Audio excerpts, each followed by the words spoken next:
How's it going, everybody? Thanks for joining. This little video here is a quick demonstration on how I make mouse pads, or dab mats as we also call them. They come in many different shapes, sizes, but pretty much the basics all stay the same for making dab mats. So, in order to make a dab mat, we first need to have our dab mat blank, which as you see right here. And then we're going to go ahead and make sure that we place a sheet underneath the dab mat. That is just in case there's any excessive ink that will make its way off of our design.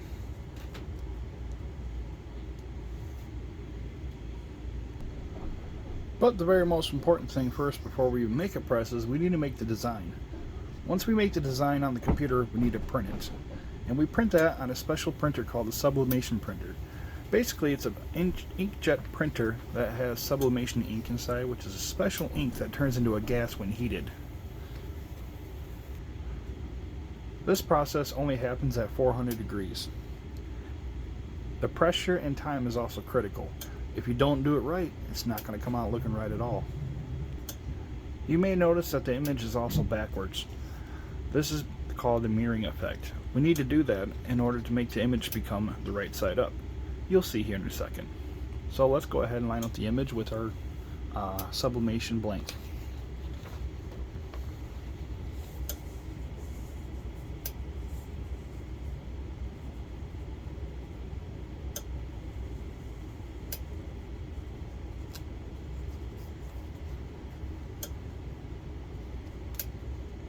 Once it is lined up, you may use tape at this point in time to tape it down to hold it in place.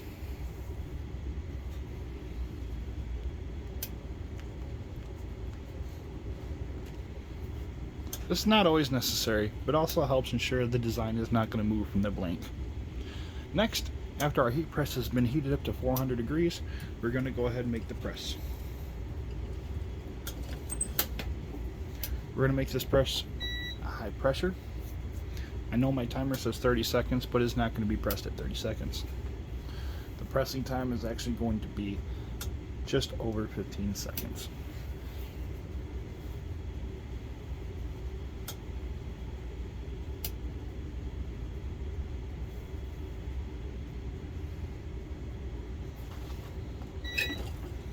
Swing the press away, take the design away, and ta-da, there it is, just like that. That fast, that quick. Now you see how, notice the design is now right side up. Remember that mirroring effect? Now, as you may be able to see on the camera, it looks like steam that is coming off. However, that is not steam. That is actually gas that is evaporating from the mat. This process can also be very hazardous to your health, and you should always make sure you're doing this in a very well ventilated area. After allowing the dab mat or mouse pad to rest for at least 30 seconds, you may be able to pick it up. But note, it still may be extremely hot to the touch. Remember, this thing was just 400 degrees. And there we have it, one pressed out dab mat. Thanks everybody. Hope you enjoyed the video.